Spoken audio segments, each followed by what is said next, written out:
Lloyd, ano binigay mo wala papi na regalo ng Valentine's? Ang binigay ko, syempre, nag-bake na naman ako as usual cake. Tatlo pa yung binigyan ko. Yung dalawang lalaking anak ko, tsaka syempre si Papi. Ay, Tosta.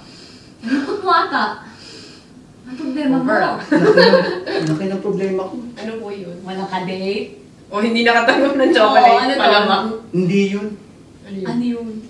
Sobrang daming natanggap kong chocolate. Wow! Ikaw na. At hindi ko alam kung anong gagawin ko. Oh. Ang laki ng problema ko.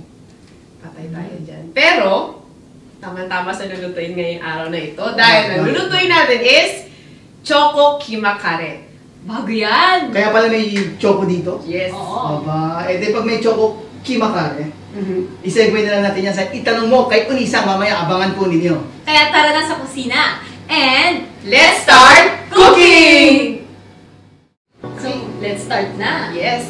At ang ating tsokolate, ang main natin ngayon, ingredients, yung ating curry at saka chocolate. Di ba nga marami nga daw sumobra ng tsokolate si Unisa? So yung mga nanonood sa atin, dumaan ng Valentine's Day at maraming mga chocolates na sumobra sa kanila.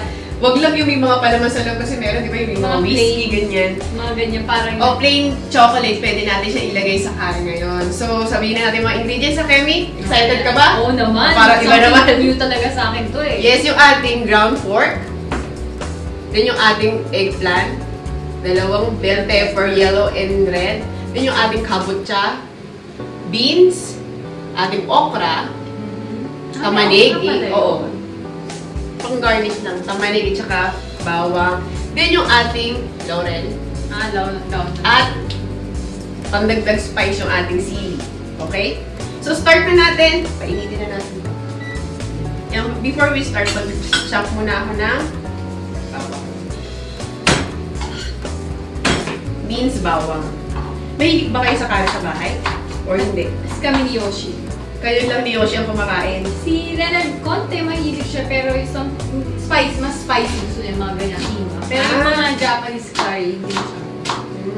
Mas gusto niya pa rin yung... Pero yung Philippine curry, yung may coconut, okay sa kanya. Okay siya. Pero syempre sa Japanese, isa lang ang klase ng curry. May idea ka ba? Kung saan nanggaling ang curry? Hindi ko alam, pero alam ko Indian curry talaga, di ba? Ang authentic curry. Oo. Talagang from scratch yung mga spices, di ba? Talagang galing sa kanila yun. So, Pero natikman ko nga yung authentic na mga curry, sobrang, yung maano ba, masakit sa ilong. oo, ang sakit. Yan, alihin muna natin. Mga 2 to 3 tablespoon ng cooking oil. Yan, pag mainit na, hindi natin pa. Pork, ground pork.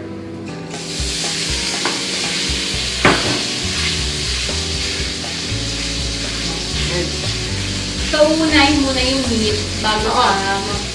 bago yung yung ano, sa oo. onion.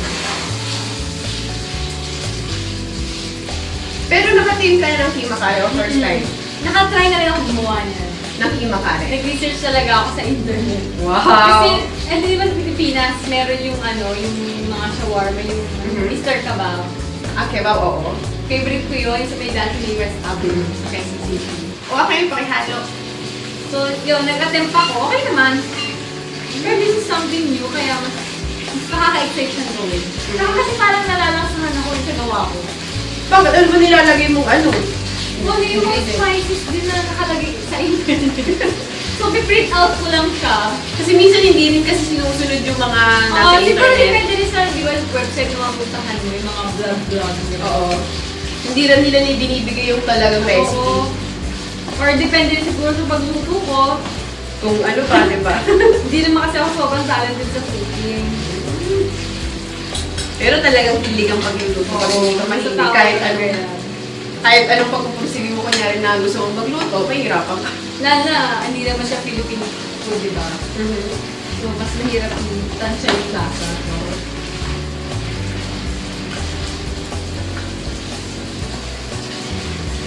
So, etong mga hinihiwa kong gulay para sa garnishing natin mamaya. Kasi, kailangan natin itong iprito ng konti. Pwede rin siyang green bell pepper. Oo, pwede. Wala namang problema. Basta bell pepper, any color, pwede naman. Ganda kasi ng color ng yellow talaga. Oo. Mas na bright siya. Yun. Kaya, sabi ko, mas maganda to. Mas Mas medat sa mga bata, mas ma-attract yung mga kids, di ba? Continuous ganyan. Pag medyo brown na siya lahat, makikita naman natin kung brown eh. Saka natin ilalagay ang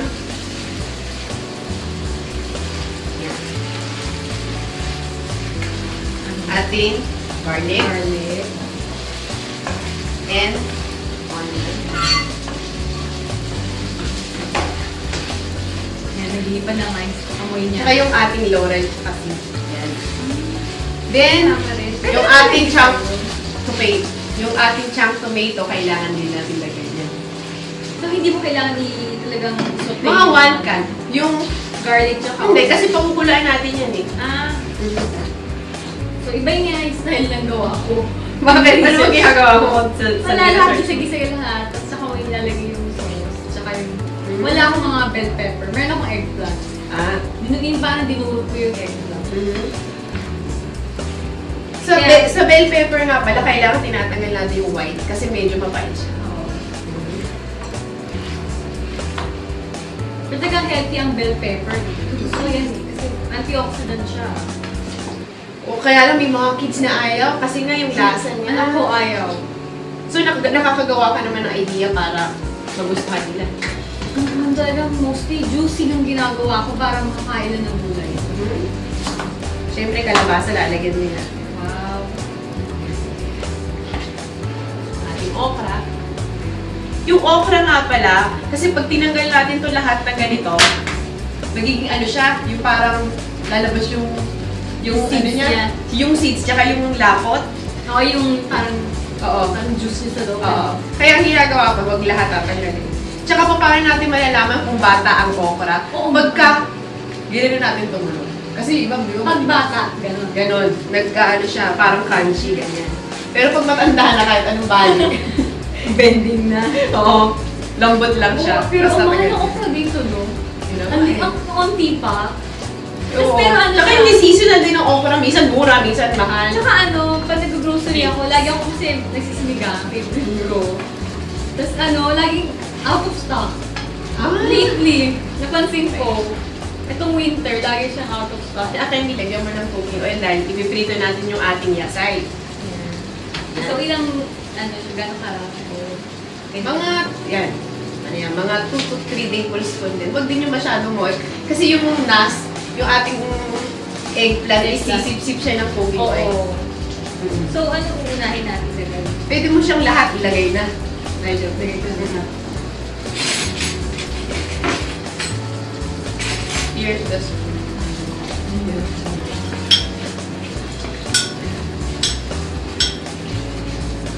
Last na yung eggplant.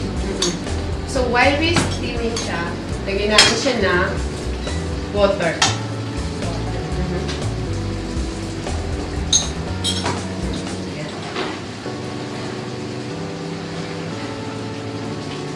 Lagyan natin siya ng tubig. At pakukuluin natin siya. Sa natin. Ito. Yan, sige, continue. Tapos habang pinakukuluan natin to, after mga 5 to 7 minutes, yan, pakukuluan natin siya bago natin ilagay yung spices.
aking ginawan restaurant na bukod po sa Philippine foods, meron po kami mga live singer, meron po kami discount hanggang umaga po yun. Sana po makapunta kayo sa ginawan restaurant. Maraming salamat po. Thank you.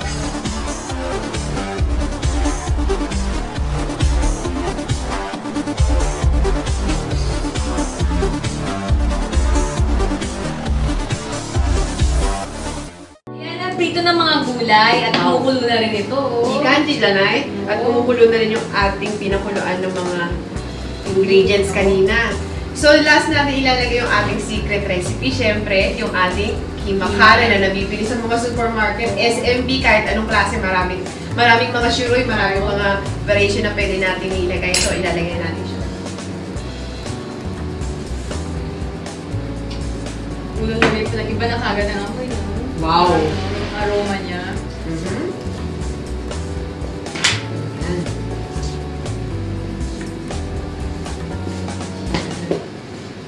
Maamoy na. At syempre, ang ating secret ingredients na sumobra sa mga tsokolate ni Unita. Lalagay natin. Lalagyan natin. Yan. Yan.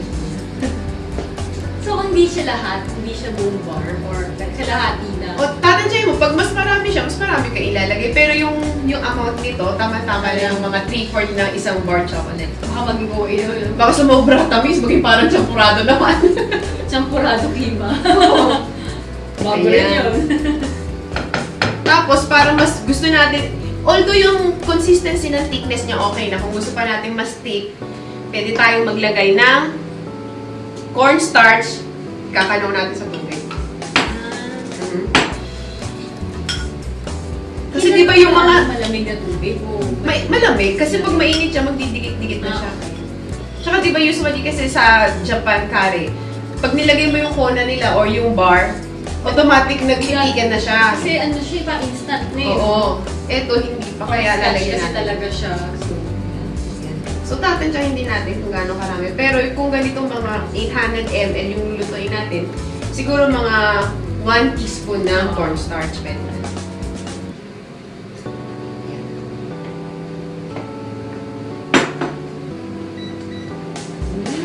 Bango. Amoy Indo na tayo. Yan. Then, simmer this ng 3 to 5 minutes tapos ready to serve na.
Yes, luto na ang ating kimakare with choco, di ba?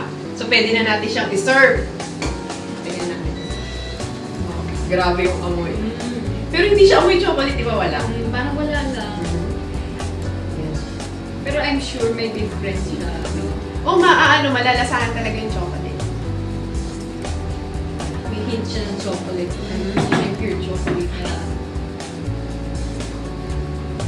Then, ilalagay natin yung kanina pinirito ni Akemi ng mga gulay.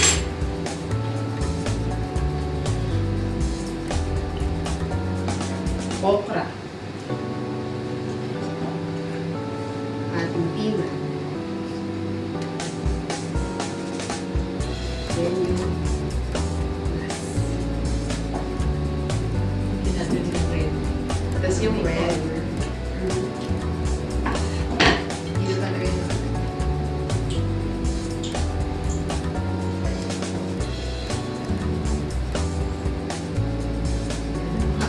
heart shape.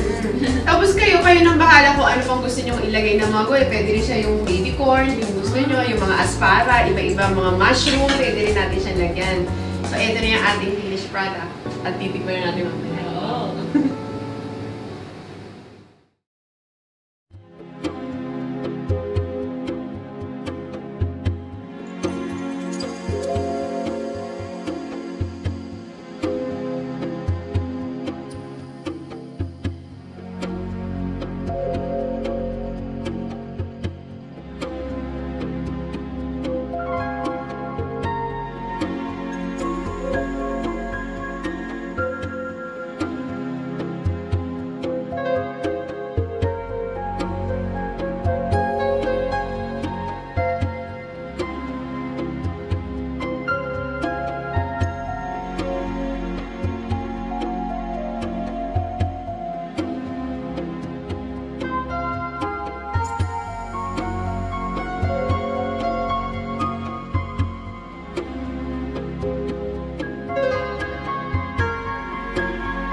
Kawaii na ang ibig sabihin ay cute, lovable, adorable.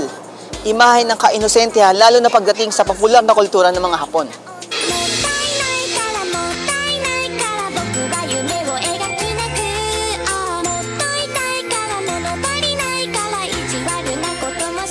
Kahit saan ka magpunta sa Japan ay makakakita ka ng iba't ibang bagay na may kinalaman sa pagiging kawaii.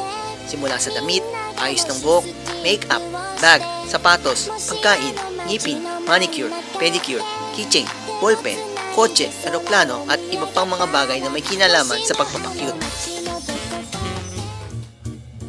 Sinasabi nagsimula ito noong 1970 nang ang mga teenager na Hapon ay nagumpisang gumamit ng mga mechanical pencil kung saan nagbibigay ito ng maninipis at pinong linya na siya namang salungat sa pangkaraniwang sistema ng panunulat na Hapon na may patayo at makakapal na stroke.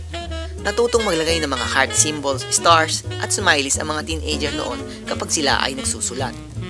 Ito ay naban sa ilang paaralan dahil sa kahirapan nitong basahin, ngunit muli naman itong nauso nang gamitin ito ng mga magazine at manga comics noong 1980.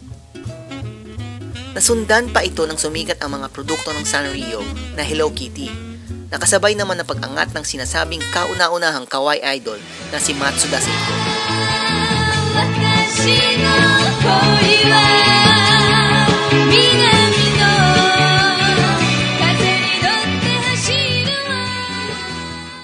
Kung sa kanluran ay maagang minumulat ang mga kabataan para maging malaya at independent, dito naman sa Japan ay mayroong malaking kaibahan. Para sa iba, ang kawaii culture ay manifestasyon ng pagiging isip bata, atrasado o puno ng kaartihan lamang, KSP ika nga. Pero sa Japan, ito ay parte na ng pang-araw-araw na buhay ng mga kabataan at kababaihan. Ang imahe ng pagiging inosente at mahina ay tila klik na klik sa mata ng lipunang Hapon. Mapapansin din natin ang bawat sangay ng gobyerno, lalawigan at kumpanya ay may kanya-kanyang cute na mascot. At kahit nga ang sangay ng kapulisan ay hindi rin nakaligtas. Kapag sinabing kawaii, akala natin mga chicks lang. Pero hindi, dahil pati mga lalaki ngayon ay nagpapakyut na rin. Kung sa ibang bansa ay inang mga macho, pues iba sa Japan. Ang mga payat na lalaking ahit ang kilay at dekolores ang buhok na nagsusuot ang napakasiskip na pantalon at malaelya na kulay ng contact lens ang sikat para sa mga kababaihan. Janis kung tawagin ng mga teenage group idol ng mga batang lalaki. Dito rin nakilala ang mga may neo-teenage look na grupo tulad ng SMAP, Tokyo at Arashi. Ito nga ba ay aspekto sa larangan ng estetika o pawang pagtakas lamang sa realidad ng buhay na puno ng responsibilidad at obligasyon? Pero, huwag masyadong serious. Kawaii tayo, di ba?